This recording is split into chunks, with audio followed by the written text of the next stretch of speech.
अस्सलामु अलैकुम व्यूवर्स, उम्मीद करती हूँ आप सब ठीक होंगे। शुरू करती हूँ अल्लाह के नाम से जो नहायत रहम करने वाला। मेरा आज का टॉपिक है कुरान की फजीलत। कुरान का लफ्ज़ किरा और किरातुन से निकला है, जिसके मायनी है पढ़ना, तिलावत करना और जमा करना। कुरान का मतलब बार बार पढ़ी जाने वाली किताब है। अल्लाह ताला का रखा हुआ ये नाम इस कदर सच्चा है कि दुश्मनाने इस्लाम के जमा करदा अदादो शुमार के मुताबिक भी इस वक्त दुनिया में सबसे ज़्यादा पढ़ी जाने वाली किताब कुरान मजीद है। इसकी कसरत तिलावत का ये आलिम है कि लाखों इंसानों ने इसे ज़ुबानी हिफ़्ज़ किया हुआ है। हर रोज़ नमाज में कुरान मजीद पढ़ते हैं। ये अजीम खुसूसियात किसी और किताब को हासिल नहीं है। इसका आसानी से हिफ़्ज़ हो जाना इसी वजह से है कि ये अल्लाह ताला का कलाम है। अल्लामा जलालुद्दीन ने कुरान मजीद के 55 नाम बताए हैं, जिनमें से चंद मैं आपसे गोशे गुजार करती हूँ। अल किताबु, अल ज़िक्र, अल फुरकान, अल शिफाउ, अल हक्कु, अल हुदा, अल कलाम, अल बुरहान। कुरान मजीद का एक एक हरफ पढ़ने पर 10 नेकियां मिलती हैं। मसलन अलिफ लाम मीम पढ़ने पर 30 नेकियां मिलती हैं। अलिफ एक हर्फ है, लाम एक हर्फ है और मीम एक हर्फ है, जैसा कि इरशादे बारी ताला है, ज़ालिकल किताबु ला रैबा फीही हुदल लिल मुत्तकीन। ये वो किताब है जिसमें कोई शक नहीं, ये परहेजगारों के लिए हदायत है। जैसा कि आप जानते हैं कि आजकल सोशल मीडिया का दौर है। लोगों ने कुरान पाक को पढ़ना बिल्कुल छोड़ दिया है। क्या आपने अपने मुसलमान होने की खातिर अपने घरों में कुरान पाक को रखना फ़र्ज समझा हुआ है? क्या इसको पढ़ना हमारा फ़र्ज नहीं है? कितनी भी बड़ी यूनिवर्सिटी कॉलेज से पढ़ लो, कितनी भी बड़ी यूनिवर्सिटी कॉलेज से पढ़ लो, इंसान बनने के लिए कुरान पढ़ना ही पड़ेगा। सही मुस्लिम में आप सल्लल्लाहु अलैहि वसल्लम का इरशाद ग्रामी है, अपने घरों को कब्रिस्तान ना बनाओ, यानी जिक्र करो, तिलावत से घरों को खाली ना छोड़ो।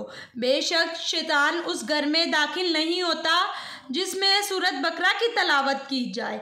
कुरान की महफूजियत के बारे में आपको बताती चलूँ कि कुरान मजीद आज 1400 साल बाद अपनी असली हालत में महफूज है, क्योंकि इसकी हिफाजत का ज़िम्मा खुद अल्लाह पाक ने लिया है। सूरतुल हिजर में अल्लाह ताला का इरशाद है, बेशक हमने ये जिक्र नाजिल किया है और हम ही इसकी हिफाजत करने वाले हैं।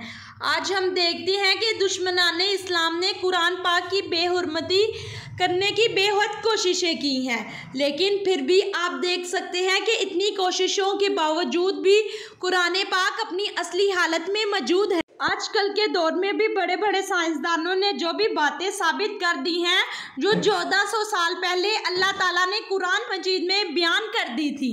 सूरत यूसुफ में इरशादे बारी ताला है, इन हुआ इल्ला ज़िक्रुल आलमीन। ये किताब तमाम जहानों के लिए नसीहत है। कुरान मजीद की तालीमात इंतहाई आसान और काबिल अमल हैं और इसको हिफ्ज़ करना भी इंतहाई आसान है। आज दुनिया में बाकी आसमानी किताबों का कोई भी हाफिज़ मौजूद नहीं है, जबकि कुरान पाक के बेशुमार हाफिज़ मौजूद हैं। इससे मामूली समझ बूझ रखने वाला इंसान भी ना सिर्फ फ़ायदा हासिल कर सकता है, बल्कि अमल पैरा भी हो सकता है। सूरत कमर में इरशादे बारी ताला है, और बेशक हमने आसान कर दिया है कुरान को नसीहत हासिल करने वालों के लिए। बस है कोई नसीहत कबूल करने वाला? कुरान पाक 23 साल के अरसे में नाजिल हुआ। इसे मुख्तलिफ हालात का सामना करना पड़ा, लेकिन इसके असलूबो मायनी में किसी किस्म का तजाद नहीं है। ना कोई लफ्जी इख्तलाफ है और ना ही कोई मायनी में इख्तलाफ। सूरत निसा में इरशादे बारी ताला है, और अगर वो गैरुल्लाह की तरफ से भेजा गया होता तो ज़रूर पाते।